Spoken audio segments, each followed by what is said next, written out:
লা ইলাহা ইল্লাল্লাহ জোরে পড়ুন লা ইলাহা ইল্লাল্লাহ লা ইলাহা ইল্লাল্লাহ মুহাম্মাদুর রাসূলুল্লাহ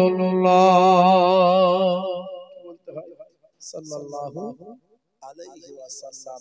নবী পাকের নাম শুনলেই বলতে হবে সাল্লাল্লাহু আলাইহি ওয়াসাল্লাম।